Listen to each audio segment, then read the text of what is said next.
Mawala man po ang korupsyon sa panig ng gobyerno, hindi po uunlad ang isang bansa.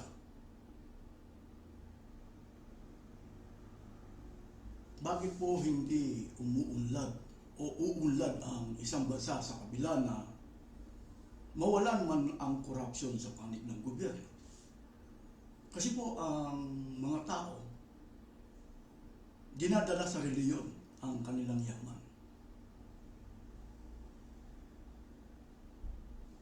Ang dinadalhan nila ng yaman ay mga walang karapatan magtrabaho. Mga walang karapatan magtrabaho kung tawagin nila mga pastor, mga ministro, mga tagapagturo ng sekta o reliyon, lalo na sa Iglesia ni Manalo. Bakit sila dinadalhan ng yaman? Sa papaanong paraan nila dinadalhan ng yaman ang mga walang karapatan magtrabaho? Sa magitan po ng pagbibigay ng mga abuloy. Sa Iglesia ni Manalo, meron po silang katuruan kung tawagin nila yung mga doktrina.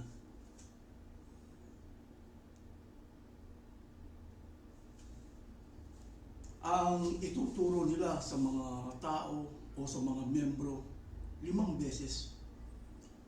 2 ang pagsamba. Pero, ang pagbibigay ng abuloy sa 1 oras na pagsamba sa araw ng linggo,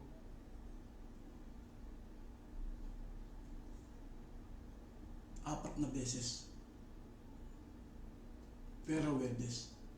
Ang Huwebes, 1. Ito po ang turo ng isang reliyon katulad ng Iglesia ni Manalo na dapat gawin ng mga miyembro.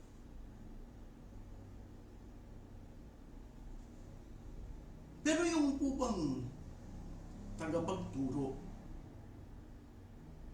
ang kikilalanin po natin dito yung tagapagturo. Kung ang turo niya, magagawa niya. Halimbawa, 5 beses. Magagawa ba niya magbigay? Hindi. Anong gagawin niya? Ipapagawa niya sa mga miyembro. Yan po ay hindi na isang bagong bagay.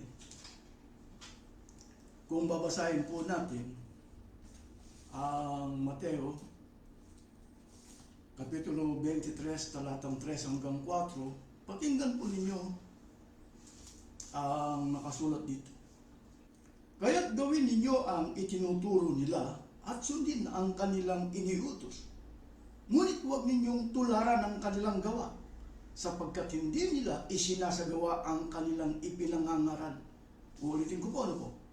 Ngunit huwag ninyong tularan ang kanilang gawa, sapagkat hindi nila isinasagawa ang kanilang ipinangangaral.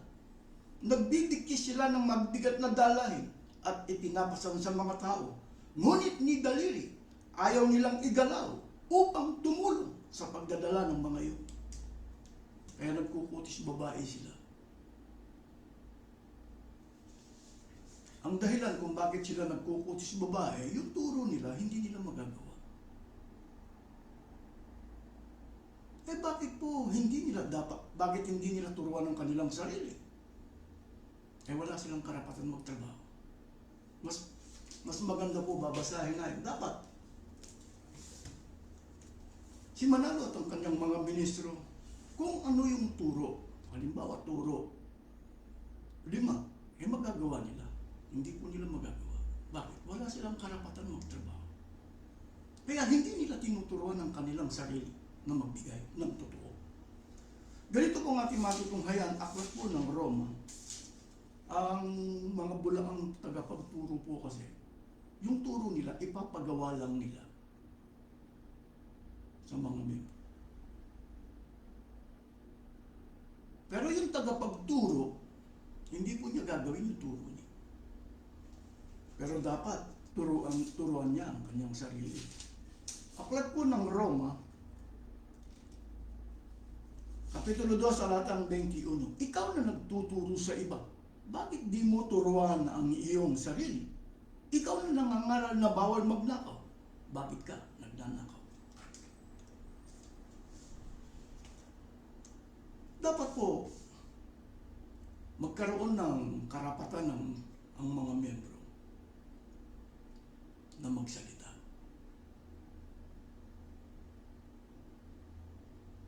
Sa kanilang kinikilalang tagapagturo. May turo ang isang reliyon o isang sekta 5 beses. Kaya ang nakalagay sa 2 Korinto 9:7, magbigay ang bawat isa. Eh paano siya makakapagbigay kung wala siyang karapatan magtrabaho? Kayo po ang humatot. Eh hindi naman niya tuturuan ang kanyang sarili. Si Manalo, halimbawa si Manalo, tinuturuan niya ang kanyang mga ministro na magkunwari na katulad niya. O ito ang tulong ninyo. Magkunwari kayo sa pagbibigay ng abul. Ituturo ba lang ng tarang? Hindi. Kaya kung hindi kayo matalino, hindi niyo makikilala na si Manalo at ang kanyang mga ministro nagkukunwari sa pagbibigay ng abul. Bakit? Eh wala silang karapatan magtrabaho.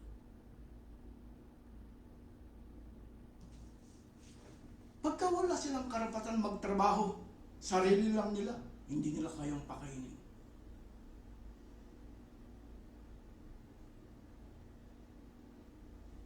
Alam niyo po, meron silang paboritong talata ng Biblia. Meron silang paboritong talata. Ito po ang Gawa.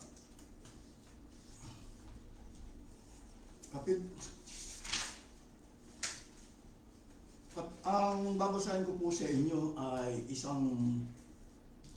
ang paborito nilang talata ng Biblia, Gawa, Kapitulo 20, talatang 28.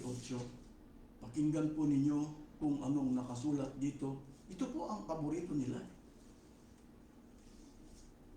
Babasahin ko sa inyo, ingatan ninyo ang inyong sarili at ang buong kawan na sa kanila ginawa kayo ng Espiritu Santo ng mga obispo upang pakalin ninyo ang iglesia ng Panginoon na binili niya ng kanyang sariling dugo. Ito po ay paborito ng iglesia ni Manalo na talata. Ang nakalagay dito, iglesia ng Panginoon.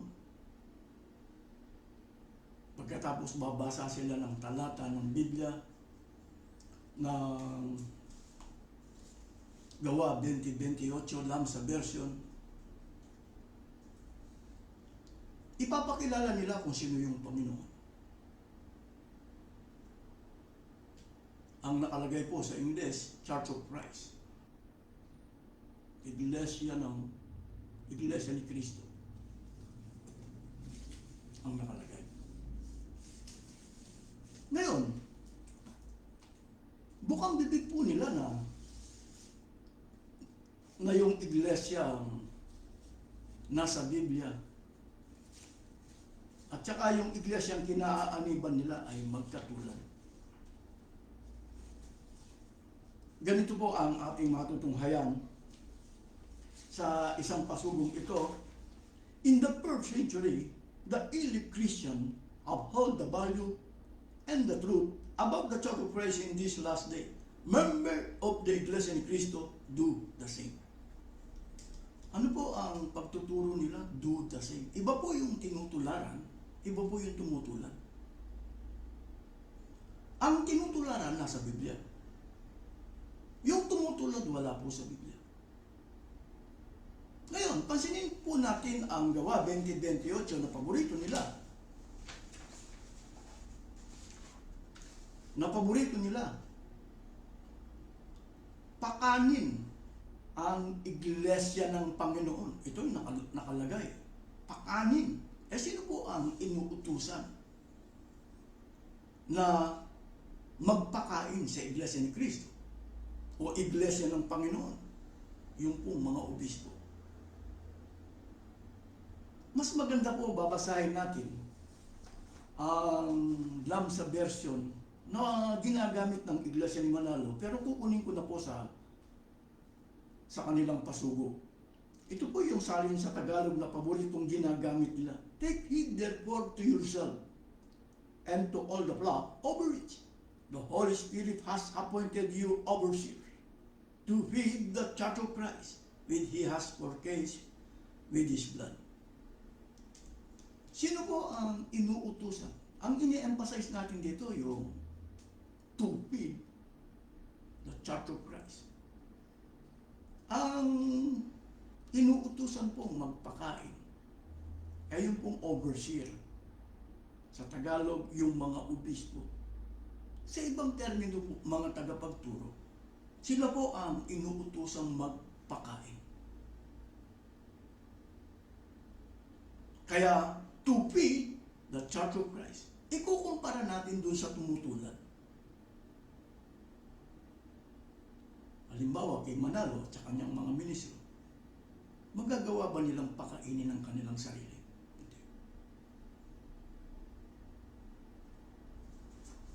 Baka meron pong mga tuwiran.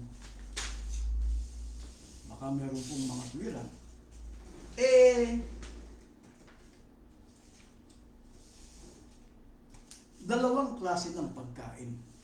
Baka merong mga tuwiran. Alam niyo po, sa sobrang dulong ng mga... Balikan natin. Dalawang klase ng pagkain. 4-4 aklat po ng Mateo, batay sa pagtuturo ni Kristo. Datapot siya'y sumagot at sinabi, nasusulat, hindi sa tinapay lamang mabubuhay ang tao, kundi sa bawat salitang lumalabas sa bibig ng Diyos.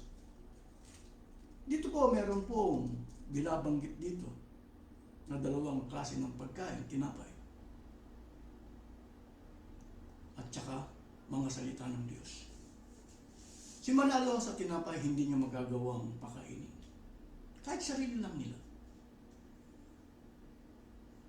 Bakit? Wala silang karapatan magtrabaho. Pagka wala silang karapatan magtrabaho, hindi po nila magagawang pakainin ang kanilang sarili. Kaya wala po silang programa na lingap sa sarili. O yung tinatawag na love yourself. Wala. Ito po, yung lingap sa miyembro, wala rin sila. Meron silang ipinakikilala lingap sa mamayan. Dapat bago ka makarating dito sa lingap sa mamayan, dapat magkaroon muna ng kaalaman ang mga kaanib na tinatawag na lingap sa sarili. Para po, yung hindi maging pakitang tao ang lingap sa mamayan, kailangan magagawa ng mga tagapagturo ang lingap sa sarili o love yourself.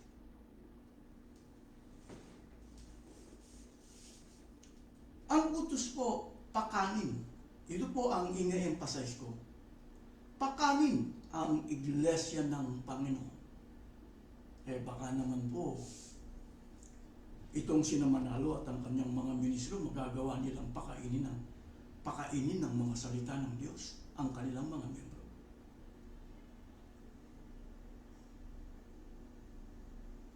Kasi sa pangmaterial na bagay o yung sa tinapay, sarili lang nila, hindi nila magawa. Di ang pinakatrabaho po namin, mga aral eh. Ang pinakatrabaho po nila, mga aral eh. Mga tagapagturo po sila. Kaya po sa Iglesia ni Manalo, kurso pa ang pagmiministro. Hindi ka pwedeng mag-aral sa pagkaministro kung wala kang ibabayan. Ang pagmiministro sa loob ng Iglesia ni Manalo, 13 years. Hinigitan niya ang Katoliko. Ang Katoliko, 10 lang.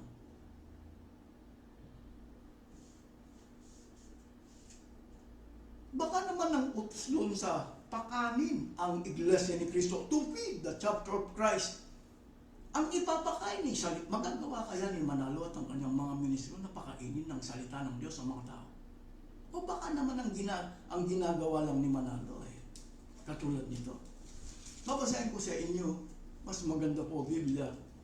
Ikalawang Korinto, Kapitulo 11, talasang 13, 14, 15. Sapagkat ang mga gayong tao ay mga bulaang apostol, mga magdalayang manggagawa, na magpapakunwaring mga apostol ni Kristo. At hindi katakataka sapagkat si Satanas man ay magpakunwari na anghel ng kaliwanagan. Hindi malaking bagay nga na ang kanyang mga ministro naman ay magpakunwari na waring ministro ng katwiran na ang kanilang wakas ay masasang-ayon sa kanilang mga. Si Manalo, kaya kong patunayan na hindi niya magagawang magpakain ng salita ng Diyos. Pati yung mga ministro niya. Ginagamit lang ang Biblia para magkaroon ng yaman. Dahil ito po ang pinakalayonin talaga nila. Babasahin ko sa inyo ang ikalawang Pedro, Kapitulo 2. Kapitulo 2, talatang 3-4. Sa kanilang kasakiman, lilinglangin nila kayo ng matatamis na pangungusap upang makuha ang inyong kayamanan. Matagal nang handa ang hatol sa kanila at ang pupusa sa kanila ay hindi natutulog. Si Manalo at ang kanyang mga ministro, ang layunin lang para mabuhay, para yumaman. Mangungulekta sila ng mga abuloy. Ipapalaganap nila yung pangungulekta ng abuloy para mabuhay. Sino po yung bubuhayin ng mga kaanib? Yung pong mga walang karapatan magtrabaho, payayamanin pa nila. Katulad po ni Manalo, walang karapatan magtrabaho. Meron po siyang eroplano. Meron po siyang bahay sa Cordes Park. Magagawa ba nilang pakainin to feed the Church of Christ? Magagawa ba nilang pakainin ang mga salita ng Diyos? Ang kanilang mga miyembro.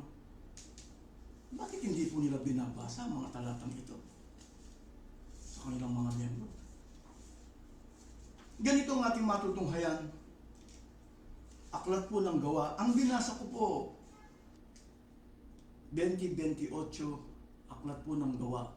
Ngayon, babasahin po natin ang Gawa, Kapitulo 20, talatang 33, 34, 35, salita ng buhay. Ito po, kung magagawa nila magpakain ng salita ng Diyos. Ganito po ang ating matutunghayan. Hindi ko hinangad kailanman ang salapi o damit ng ibang tao. Ganito ba si Manalo? Ganito ba si Manalo? Umaasa lang po sa bigay na limos. Kung tawagin nila tulong na aeroplano. May bahay sa Cordes Park, 1 billion. May mga helicopter. Ganito pa si Manalo. Kaya nga si Manalo at ang kanyang mga ministro, hindi po binabasa ang mga talatang ito. Tuloy lang natin ng basa. Babalikan natin ng 33, tutuloy natin ng 34. Hindi ko hinangad kailanman ng salapi o damit ng ibang tao. Alam ninyong nagtrabaho ako. Kaya ka muna. Si Manalo ba may karapatan bang magtrabaho? Ano po bang trabaho ang kinutukoy rito ni Apostol Pablo? Babasahin ko bago natin ituloy ito. Kung anong trabaho ni Apostol Pablo kahit saan sa makarating. 18:3 ng Gawa. Pakinggan po ninyo kung anong nakasulat dito. Aklat po ng Gawa kung bakit ang talatang ito hindi rin po binabasa ng Iglesia ni Manalo.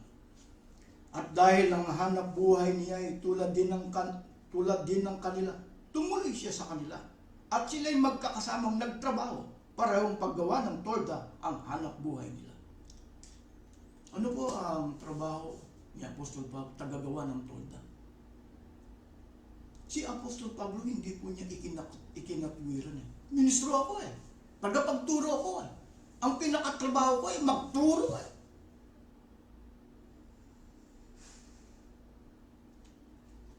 Balikan natin ang mga talatang hindi binabasa sa Iglesia ni Manalo. Kala ko ba si Manalo po yumayaman siya sa pangmaterial na bagay. Ginagamit ang sekta o reliyon para yumaman. Sa kabila na siya ay walang karapatan magtrabaho. Wala siyang karapatan magtrabaho. Pero meron siyang karapatan magnegosyo. Pero wala siyang karapatan. Yan hindi kasi nagiging issue ito. Alam niyo po, mawala man ng corruption sa panig ng gobyerno kung ang mga tao ng isang gobyerno ang kinikita nila dinadala sa reliyon, ang dinadalhan nila ng kita o ng yaman ay mga walang karapatang magtrabaho. Kung magpakilala sila mga tagapagturo ng sekta o reliyon, ay protektado pa sila ng gobyerno. Ulitin ko pong basahin kung ano ang pagtuturo ni Apostol Pablo dito sa Gawa Kapitulo 20, talatang 33, 34, 35, na ayaw ituro ni Manalot ang kanyang mga ministro, pati na yung iba't ibang reliyon o sekta. Hindi ko hinangad kailanman ng salapi o damit ng ibang tao. Alam ninyong nagtrabaho ko upang tustusan ang mga pangangailangan namin ng aking mga kasamahan. Ipinakita ko sa inyo sa lahat ng paraan na sa ating pagbabanat ng buto, matutulungan natin ang mahihina. Alalahanin natin ang sinabi ng Panginoong Yesus. Mas mapalad na nagbibigay kaysa tumatanggap. Sa inyong reliyon, sino po ang mas mapalad? Yung nagbibigay o yung binibigyan? Ito po maraming sa aking mga pinupuntahan na grupo o pag kami mga nakakasalumuha kong mga tao, tinatanong ko, sino mapalad sa inyo? Sa inyong sekta o reliyon? Yung nagbibigay o yung binibigyan? Ang karamihan ng pagkaalam ng karamihan ang nagbibigay ay siya. Bakit ka naghihirap? Samantalang yung binibigyan mo naka-aeroplano, nakabahay sa Forbes Park. Doon sila nabibigla. Hindi, yun ang katuruan, tama. Pero sino yung nagtuturo, tagapagturo? Yung tagapagturo, saan siya kumukuha ng ibinibigay? Galing sa kanyang kinikita sa pagtatrabaho. Ang trabaho ni Apostol Pablo, tagagawa ng toldas. Doon sa sweldo niya. Si Manalot, ang kanyang mga ministro, saan sila kumukuha ng ibinibigay? Galing po sa limos ng mga kahanin. Bakit kailangan nilang ipakita na nagbibigay para dayain? Kaya gantaran ng pandaraya. Kaya bago po kayo magbigay, kilalanin muna ninyo ang mga tagapagturo. Halimbawa, kay Manalot, paano ka makakapagbigay? Kung wala kang karapatan magtrabaho. Ang gagawin mo ba, ipapakita mo sa amin na nagbibigay ka galing sa tulong? Ang pinagmula ng tulong ay mula sa mga limos o mga abuloy ng mga kahanin.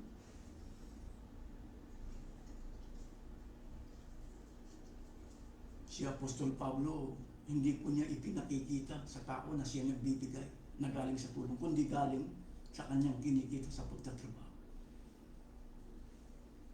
Si Apostol Pablo po, nagtatrabaho na. Nagtatrabaho. Pero anong naituturo niya? Mas maganda po babasahin natin.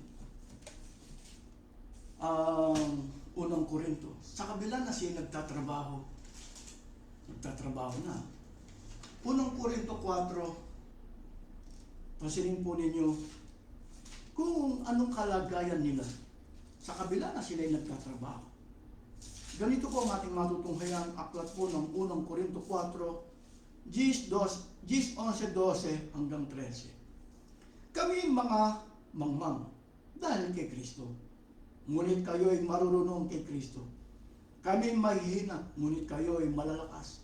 Kayo ay may karangalan, datapwat kami ay walang kapurihan. Hanggang sa oras na ito ay nangagugutom kami. Nagtatrabaho na yan.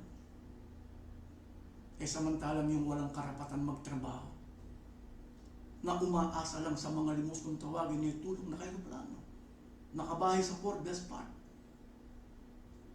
lagi pang naka-Amerikana, hindi makalabas kung hindi. Samantalang umaasa lang ng limos. Pwede ba, meron po bang ito po yung nililimusan namin. Kung dumating sa amin parang hari. Wala magtuturo. Ulitin natin. 11. Hanggang sa oras na ito'y nangagugutom kami at nangahuhuaw at mga hubad, mga tinampal, Wala kaming tiyak na tahanan. Nagtatrabaho yan. Tagagawa ng tolda kahit saan sa makarating. Pero wala silang tiyak na tahanan.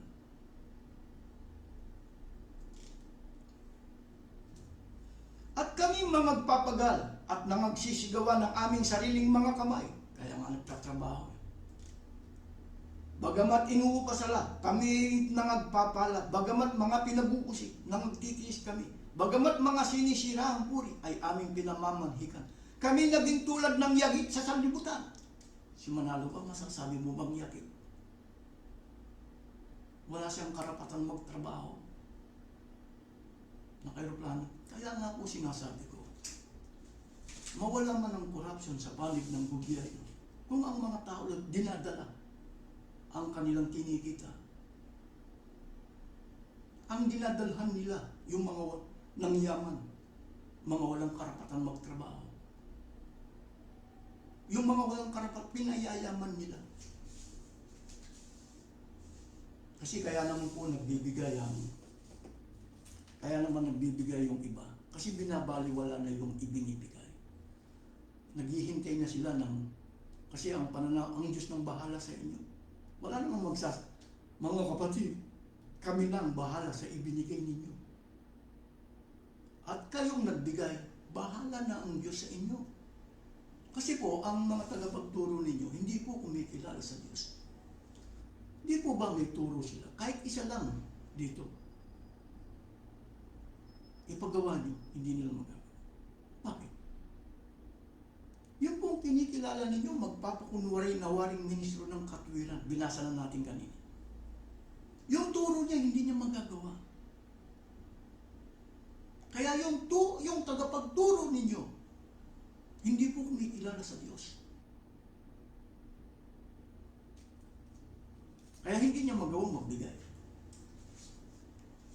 Kaya bago niyo po ako gawan ng talata o gamitan ng talata, turuan niyo ang mga kinikilala ninyo, mga tagapagturo, kung magagawa nilang magbigay ng totoo. Kaya suriin ninyo kung saan nagmumula yung ibinibigay nila. Kaya si Manalot ang kanyang mga ministro, ang turo nila 5 beses, kahit isa lang hindi nila magagawa. Bakit? Wala silang karapatan magtrabaho. Ganito ang ating matutunghayan kung bakit ko nasasabing si Manalot ang kanyang mga ministro hindi kumikilala sa Diyos. Sa tunay na Diyos. Kapitulo 2, talatang 3-4. At sa ganito'y nalalaman natin na siya ating nakikilala kung tinutupad natin ang kanyang mga utos. Ang nagsasabing nakikilala ko siya at hindi tumutupad ang kanyang mga utos ay sinungaling at ang katotohanan ay wala sa kanya. Si Manalo, madaling niyang sabihin na siya'y kumikilala, pero ipagawa mo. Gawin mo.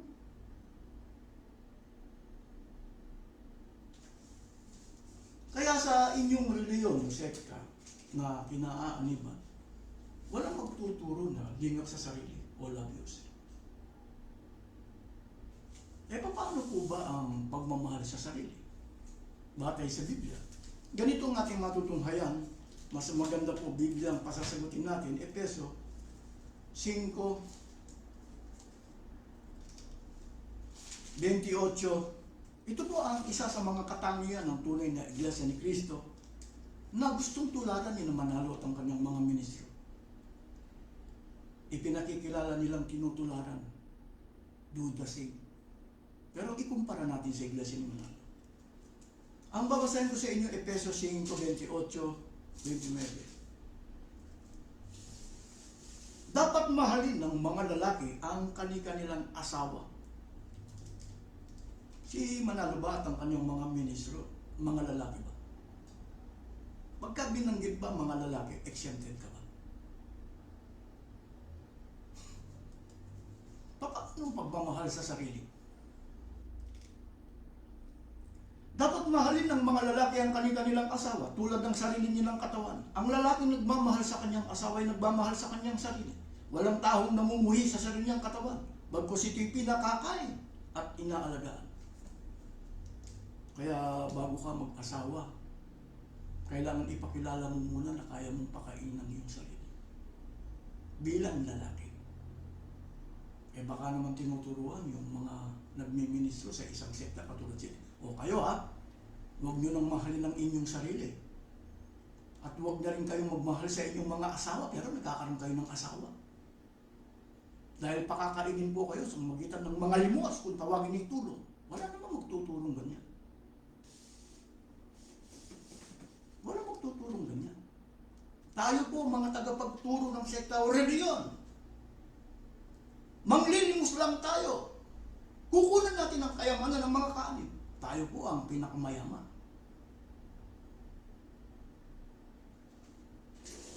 Wala pong magtuturo. Ito, baka naman si Apostol. Sino po ba ang nagtuturo sa Efeso 5:28-29? Si Pablo. Baka naman si Pablo hindi siya nagtatrabaho. Binasa ko na kanina. Gawa 20:28. Pagkatapos itinuloy ko lang ng 33, 34, 35. Mas maganda po. Kasi po bago kayo magturo sa iba, turuan niyo muna ang inyong sarili. Ito po ang ini-a-address natin sa mga tagapagturo ng sekta o reliyon. Babasahin ko sa inyo kung bakit ang Iglesia ni Manalo hindi binabasa ang mga talatang ito, hindi nila itinuturo sa kanilang mga kaanib. Bakit hindi nila itinuturo? Deklarado kasi na wala silang karapatan magtrabaho. Ang pinakatrabaho po nilang mga aral. Ang pinakatungkol po nilang mga aral. Kaya kurso pa nga sa kanila. Pero pababasahan mo ng mga talata ng Biblia, ayaw. Kahit bayaran mo na, ayaw pa. Ito, babasahin ko, pakinggan po ninyo. Alam naman ninyo na dapat ninyong tularan ng aming ginawa. Hindi kami nahiyang magtrabaho ng kami nariyan pa. Hindi kami tumanggap ng anumang bagay kanino man ang hindi namin binabayaran. Nagpagal kami araw-gabi upang hindi maging pasanin ng sino man sa inyo. Ginawa namin ito. Hindi dahil sa wala kaming karapatan maghintay ng inyong tulong, kundi upang kayo bigyang halimbawang dapat sundan nang kasama pa ninyo kami. Ito ang tagubiling ibinigay namin sa inyo. Huwag ninyong pakanin ng sino mang ayaw gumawa. Kung matalino po kayo sa Biblia at binabasa niyo mga talatang ito, kahit pakainin niyo, bawal. Pinakakain niyo na, pinayayaman niyo pa. Sino? Yung mga tagapagturo ninyo. Katulad ni Manal, magkakaroon ba yan ng perplano? Yung kung hindi dahil sa mga limos ninyo. Ang nangyayari pa yung ang ginagawa pa, ginagamit pang puhunan o kapital.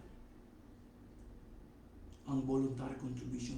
Kumbaga lantarang iginigisa yung mga nagbibigay. Sino magsasabi na eto po ang aming reliyon, ang pinayayaman namin, yung mga tagapagturo namin.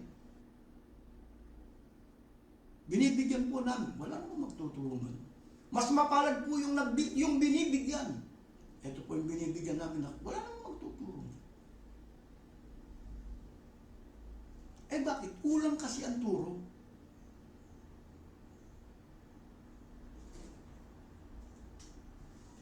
Nangyayari po kasi dahil ang mga sa inyong reliyon, hindi po kasi binibigyan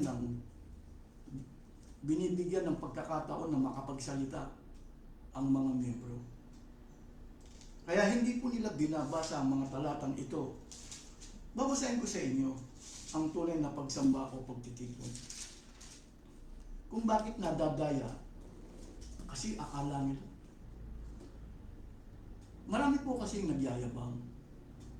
Yayabangan tayo kahit saan daw po makarating sa mga iba't ibang bansa. Meron na silang mga kapilya, magagara, solemn ang pagsamba, pero wala pong silbi sa harap ng Diyos. Wala pong silbi. Bakit? Hindi tunay na pagsamba kasi ang ginagawa ninyo. Paano makikilala yung tunay na pagsamba o pagtitipon? Ganito ang ating matutunghayan. Unang Korinto, Kapitulo 14, talatang 26 hanggang 31. Ngunit ngayon, ang ibig sabihin ng lahat.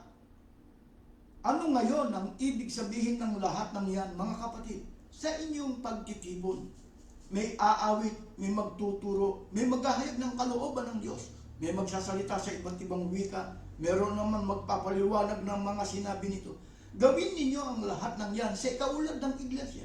Kung may magsasalita sa ibang wika, sapat ng 2 o 3, hali-hali sila at kailangan may magpapaliwanag ng kanilang sinasabi. Ngunit kung walang magpapaliwanag, manahimik na lamang ang bawat isa at magkipag-usap ng sarilinan sa Diyos. Magsalita ang 2 o 3 tao na tumanggap ng kaloob na makapagpahayag ng salita ng Diyos. Ikukumpara natin sa iglesia ni Manalo. Ang mga tagapagturo dito hindi na po kaloob. At saka iisa lang ang nagtuturo. Ang pwede lang merong makasama sa pagtuturo ay si Manalo lang. Yung tumanggap ng kaloob, paano kay Manalo may bayad ang pagmiminis?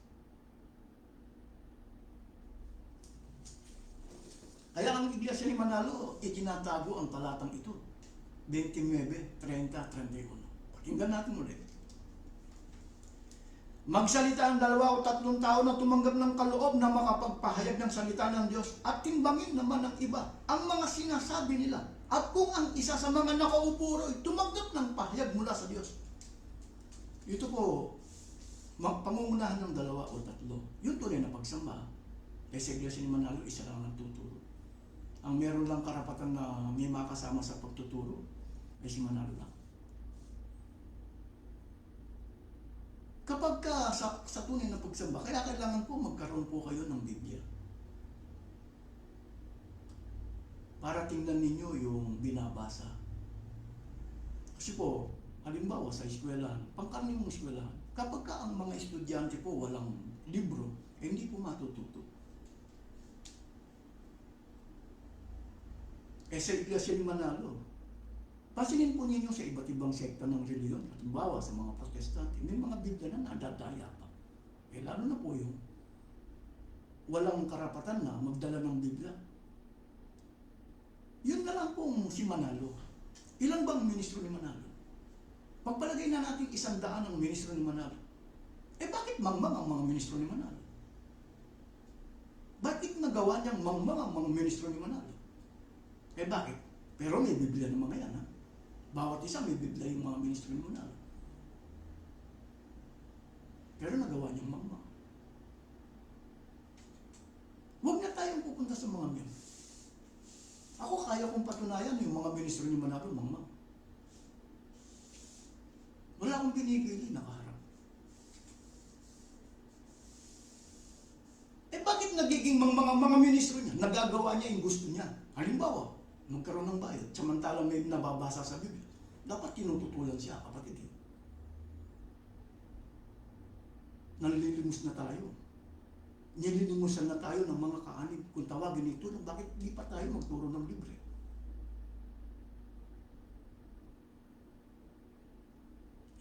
Kapag ka nagpabayad tayo, nagsasamantalaan. Ilan ba ang turo natin? 5? Ibig sabihin, hindi tayo magkakasa sa 5. Naabuloy nila. Ang gagawin natin, magtuturo pa tayo ng may bayan para magkaroon tayo ng makakasama sa pagtuturo. Pagsasamantala niya.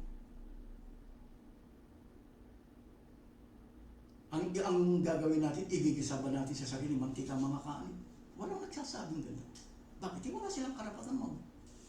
Kapag ka nagsalita ka kay Manalo, dudukutin ka ng mga pulis. Buti ngayon, si Manalo binabantayan ng mga pulis. Ito pong nagkaroon ng SONA. Maiba tayo. Yung magkaroon ng SONA, bakit daw itong sentral? Kung tawagin, sentral. Ang tawag ng iba, hindi po sentral. Second Malacanang. Pangalawang Malacanang ng Quezon, o Malacanang ng Quezon City, itong sentral ni Manalo. Kung tawagin ko po, Torre ni Babel. Bakit ang daming mga pulis? Siya po ang binabantayan. Napapatawa. Ulitin natin basahin. Kung bakit po yung mga miyembro hindi nila binibigyan ng karapatan. Kasi hindi nila binabasa ang 30-31. Basa. At kung ang isa sa mga nakaupo ay tumanggap ng pahayag mula sa Diyos, tumigil naman ang nagsasalita, sapagkat kayong lahat ay maaaring isa-isang magpahayag ng salita ng Diyos upang matuto ang lahat at mapalakas ang loob nila. Sa tunay na pagtitipon, ang pagtitipon po pwedeng gawin sa bahay. Ang nangyari po sa iglesia ni Manalo, gagara ng kapilya, hindi naman nila binibigyan ng karapatan magsalita yung mga miyembro. Sasabihin sana, pagka itinuro, mas mapalad ang nagbibigay. Tututulan mo. Kapatid, hindi ang mas mapalad yung binibigyan. Yung po, kayo bilang mga ministro, wala kayong ibinibigay. Kung magbigay man kayo galing sa limos namin, ang pinanggalingan ninyo, ang pinanggalingan ng ibinibigay ninyo na ipinakikita nyo sa ipinakikita nyo sa amin, ay galing sa tulong. Kaya nagpapakitang tao lamang kayo sa pagbibigay ng abuloy.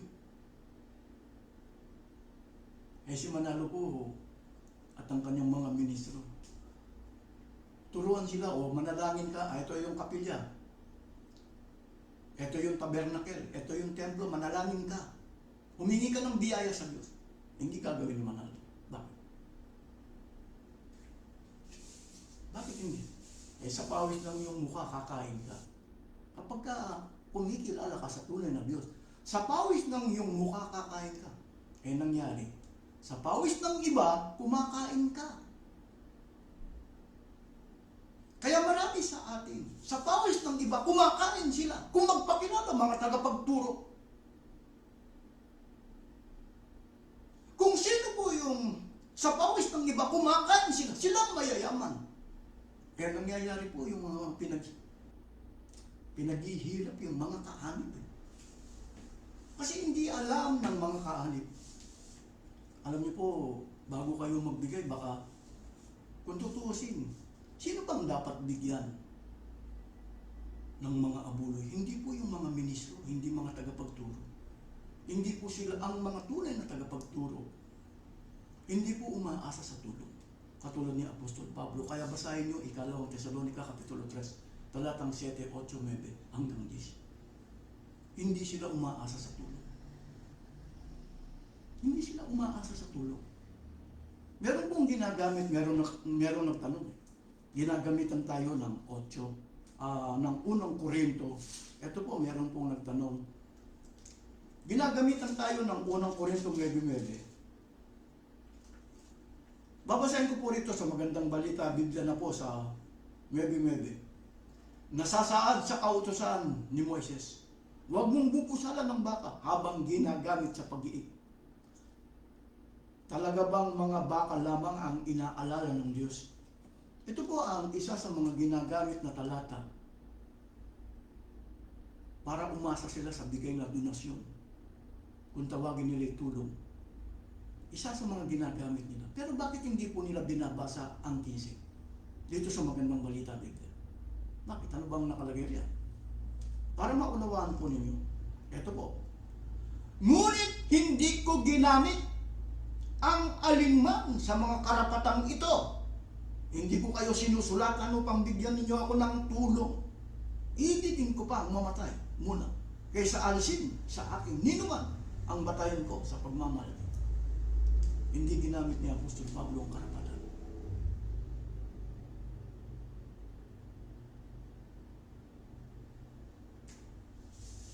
Alam niyo po,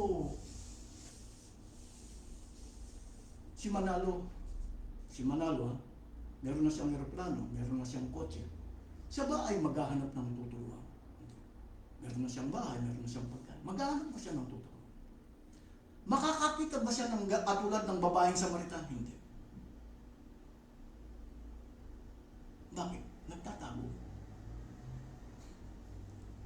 Huwag na si Manalo.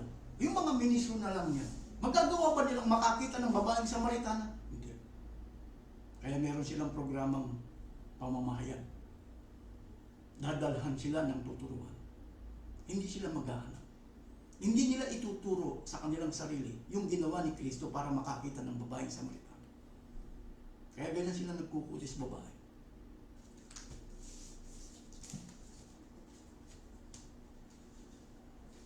Kaya sa iglesia ni Manalo po, kung hindi sila umaasa sa tulong, sinong dapat bigyan ng abuloy? Alam niyo po sa iglesia ni Manalo, kaya sinasabi ko sa inyo, wala silang programang lingap sa mamamayan. Kung hindi sila umaasa sa bigay na donasyon o limos, itong mga tunay na tagapagturo, sino pong pinaglalaanan ng abulo? Bakit ang nakasulat sa 2 Korinto, may 7 magbigay ang bawat isa? Ang bibigyan ba? O sino ba ang bibigyan? Ang babasahin ko sa inyo, Roma, ito pong mga talatang ito, hindi binabasa sa Iglesia ni Manalo. Roma, Kapitulo 15, talatang 26, 25, 26, 27. Ganito po ang ating matutunghayan sa magandang balita Biblia, Roma. Ngunit ngayon pupunta muna ako sa Jerusalem upang dalhin ang tulong sa mga kapatid doon, sapagkat minabuti ng Macedonia at Akaya na magpadala ng abuloy. Dito po pagka binabasa ang mga talatang ito, dito ko naalala yung 2 Korinto 2:13. Sa loob ng 1 taon, pagka ginagamit sa Iglesia ni Manalo ang 2 Korinto 2:13. Ang motibo tibon sa construction. Sino bang nagtuturo sa 2 Korinto 2:13? Si Pablo. Si Pablo, saan niya ginamit? O kanino ibinigay ang mga abuloy ng Macedonia at Akaya? Katulad ba sa Iglesia ni Manalo na ang paglalaanan ay tipon sa construction? Hindi. Mas maganda po basahin natin. Uulitin ko yung 25. Ngunit ngayon, pupunta muna ako sa Jerusalem upang dalhin ang tulong sa mga kapatid doon, sapagkat minabuti ng Macedonia at Akaya na magpadala ng abuloy para sa mga maralitang kapatid sa Jerusalem. Ang mga abuloy para sa mga maralita. Sa ibang termino po ng maralita, duka. Kaya nga po sa tunay na Iglesia ni Cristo, dapat, ito po, lingap sa mga miyembro. Dapat magkaroon kayo ng lingap sa mga miyembro. Sa 5 beses na abulo yan, walang lingap sa miyembro. Sa Iglesia ni Manalo. Walang lingap sa mga miyembro. Pasinin natin. Ngunit ngayon pupunta muna ako sa Jerusalem upang dalhin ang tulong sa mga kapatid doon, sapagkat minabuti ng Macedonia at Akaya na magpadala ng mga abuloy para sa mga maralitang kapatid sa Jerusalem. Malugod nilang ginawa yun at talaga naman dapat nilang gawin, sapagkat ang mga hentil ay nakabahagi ng mga pagpapalang espiritual ng mga Hudyo. Nararapat namang tulungan nilang mga Hudyo sa pamagitan ng kanilang pagpapalang material. Kaya kung magbibigay ka ng abuloy, ang bibigyan mo yung mga maralita, hindi po yung ministro. Hindi po yung tagapagturo, kundi mga marita na mga kaanib. Bibigyan mo siya ng pagkakataon na makaangat yung mga miyembro. Kasi hindi naman habang panahon na ikaw na magbibigay Hindi ka mangailangan. Ito po yung mga talatang hindi binabasa ng Iglesia ni Manalo. 2 Korinto Kapitulo 8. Ganito ang ating matutunghayan, 8, 12, 13, 14 hanggang 15. Sapagkat kung bukal sa kalooban ng pagbibigay, tatanggapin ng Diyos ang inyong nakayanan. Hindi niya hinihintay na magbigay kayo ng hindi ninyo kaya. Hindi sa ibig kung mag-aana ng iba at mabigatan naman kayo. Masagana naman kayo ngayon. Marapat lamang ng tulungan ninyo mga nangangailangan. Kung kayo naman ang mangailangan at sila'y managana, sila naman ang tutulong sa inyo. Ito po yung tinatawag na tanungin nyo sa inyong sarili. Halimbawa, alam niyo yung utos ng Diyos magbigay ang bawat isa. May pangangailangan ka. Baka ikaw na ang dapat bigyan. Kaya kilalanin ninyo yung mga sarili ninyo, lalo na sa isang sekta o reliyon. Ang karamihan, mga mahihirap. Lalo po sila maghihirap. Dahil hindi po sila ang pinaglalaanan ng abuloy, yung mga mahihirap. Yung mga mahihirap silang nagpapayaman pa mismo sa mga tagapagturo ng sekta o reliyon. Sa kabila na sila naghihirap. Pero kung tutusin, kung matalino ka sa Biblia, ikaw na pala ang bibigyan. Kaya kailangan alamin mo.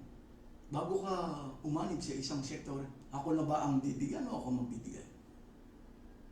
Wala kami. Ang nangyayari po, ang ipinalaganap ni Manalo, kolektor. Hindi para magturo ng salita ng Diyos. mangangkam lang sila ng pag-aari o kinikita ng mga tao. Pero nagpapakilala sila mga tagapagturo. Kaya kailangan po, muli kong babasahin ang 14 para maintindihan po ninyo. Ito po sa 14. Masagana naman kayo ngayon. Marapat lamang na tulungan ninyo ang mga nangangailangan. Kung kayo naman ang mangailangan at sila'y managana, sila naman ang tutulong sa inyo. Ibig sabihin, bibigyan mo ng pagkakataon yung mga mahihirap na makaangat sa buhay. Bukas makalawa, ikaw na nagbibigay. Baka ikaw naman ang mangailangan. Bibigyan. Give and take. Hindi po yung nangyayari sa inyong reliyon. Take lang ng take. Magkaroon man ng mga negosyo. Kaya ang pinaglalaanan pa kung paano kikita pa ng bayan. Kung paano igisa sa sariling mantika mga kaanib. Siyempre, kung sino yung may ibabayad, yun lang ang pwedeng gumamit. Ang pinaglalaanan nila yung may ibabayad. Paano yung walang ibabayad? Kung tutusin, sila pala ang dapat bigyan ng mga abulo yung walang ibabayad. Tutulungan mo silang makaangat sa buhay. Kaya, imbes na abulo, imbes na pera, gamit sa pangingisda. Kasi kung isda ang ibibigay mo, lagi mong nangangailangan niya. Si Manalo, binigyan mo na siya ng gamit na pangingisda, nangingi pa rin ng isda. Kaya po, tuloy-tuloy ang abulo yan. Nakikita naman nila na si Manalo naka-aeroplano. Nakikita naman nila nakabahay sa Forgas Park. Nagbubulot-bulagan tayo mga kaano. Ipinagtatanggol pa nila. Si Manalo Lantaran, hindi pwedeng mag-aral ng libre ang mga kaanib niya sa kanyang eskwelang ipinagawa. Pero ipinakikilala niya. Hindi naman kanya yun kanino? Bakit kayo nagbabayad? Saan kayo nakakita na pag-aari ninyo, nagbabayad kayo? Pagka sa pag-aari po ninyo, nagbabayad kayo, mangmang po kayo.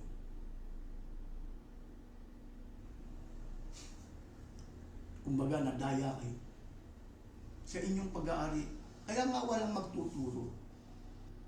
Narit, kayo po ay aanid sa aming reliyon. Magbibigay po kayo ng 5 beses. Ito pong 5 beses niya ito, nagagamit na namin pagtatayo ng eskwelahan. Pagka umanib kayo, meron po ba kayong mga anak? Babayad kayo. Walang magsasabi niyan. Ang palilitawin lang kasi ng mga ministro ni Manalo itong 5 beses na abo yun. Ito lang ang source of income ng iglesia ni Manalo. Alam niyo po, dito natin kailangan yung gobyerno. Dapat si Manalo mag-declare siya ng source of income. Dahil lang si Manalo po kasi, ang source of income niya na lumalabas lang, voluntary contribution. Wala po siyang kinikita ang bayad sa eskwelahan sa pamagitan ng ministro. Pero alam ba ng ministro na merong eskwelahan? Nag-aral nga siya, nagbayad pero hindi niya ituturo. May pasugo, may binabayarang pasugo. Ituturo ba niya sa mga tao?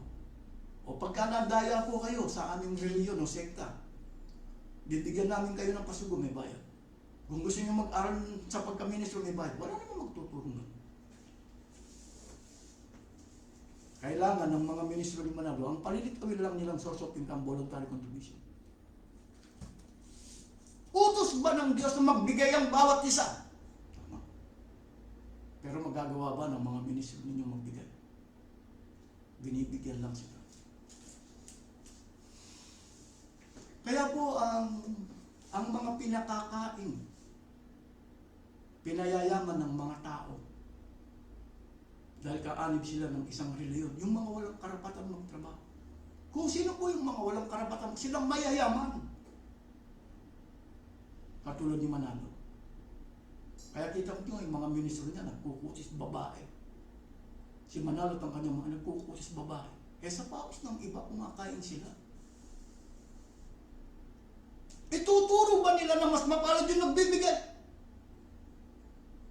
Nagkamatalulo yung mga, teka muna kapatid. Mas mapalad pala yung binibigyan.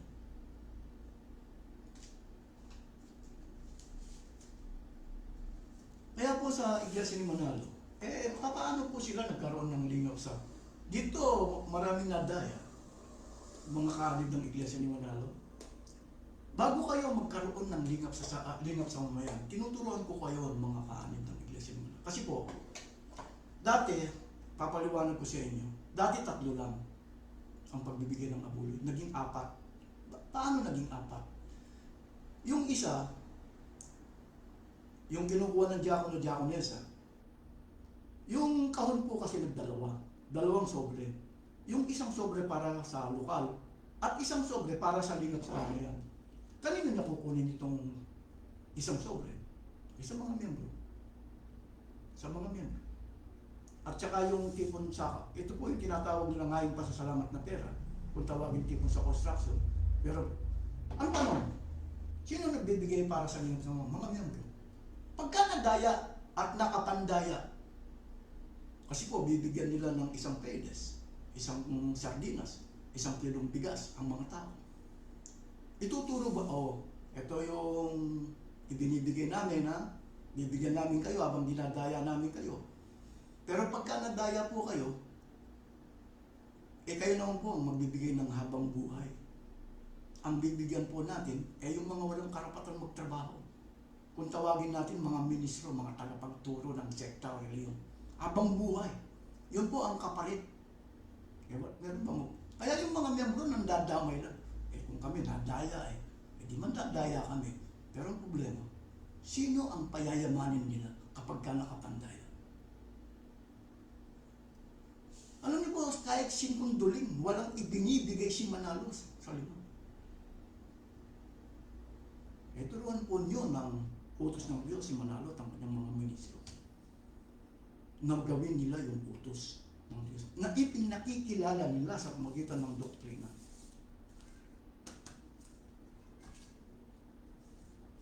Kaya si Manalo po, sarili lang niya. Sarili lang niya. Sarili lang niya. Hindi niya kayang pakainin. Pati yung mga ministro, alam niyo po, sa iglesia ni Manalo, pati asawa ng ministro bawal magtrabaho. Kailangan gagamitin kayong kolektor ng mga abuloy. Ang nangyayari kay Mao, ipalaganap ninyo yung pangungulekta ng abuloy. Habang ako ay narito sa tinatawag na sentral, kung tawagin ni Torni Babel. Habang nagdinegosyo ako. Ipangaaw kayo, siya yung mga ministro. Kaya mga ministro ni Manalo hindi makakibo sa atin. Mangmang po sa Biblia mga ministro ni Manalo, kahit na po ang pagmiministro sa iglesia ni Manalo ay kurso na, mangmang po sa Biblia mga yun. Bakit di kayo mag-declare ng source of income? Sasabihin ba ni Manalo, umaasa lang ako sa abuloy, bakit mo ako pinagdideklara ng source of income? Yumayaman ka, wala ka namang karapatan pa lang magtrabaho. Kaya si Manalo po, kailangan niya ang proteksyon sa gobyerno. Ngayon nawawala yung proteksyon niya sa gobyerno. Dahil nakilala po ng gobyerno kung sino yung kalaban nila, si Manalo. Kaya si Manalo, nung magso na si BBM, ang pinabantayan niya, yung pinakasentro ng iglesia ni Manalo sa Quezon City, sa magitan ng mga pulis. Nawa sana tuloy-tuloy ang ganun. Kaya dito maraming nadadaya. Bago po kayo magbigay, kilalanin niyo muna ninyo ang inyong sarili. Baka kayo na ang dapat bigyan. Kilalanin niyo po yung binibigyan ninyo, kung bakit naka-aeroplano, kung bakit may bahay sa Fort Westport. Huwag po kayong basta-basta na lang nagbibigay. Yung pong binibigyan niyo, hindi kumikilala sa Diyos. Ipinakikilala Diyos ng bahala sa inyo. Mali po. Mali. Kaya yung isinasagawa ninyong mga pagsamba o pagtitipon, wala akong silbi sa harap ng Diyos. Dahil hindi nyo pwedeng turuan ng mga kinikilala ninyong mga tagapagturo. Sa tunay na pagsamba o pagtitipon, ang tumanggap ng kaloob. At kayong mga tinuturuan, meron kayong karapatan na magsalita o magturo sa inyong kinikilalang mga tagapagturo. Kapag hindi ganyan ang ginagawa ninyong pagsamba o pagtitipon, wala pong sagot. Ito po ang aking paksang naipaksa. Maraming pong salamat.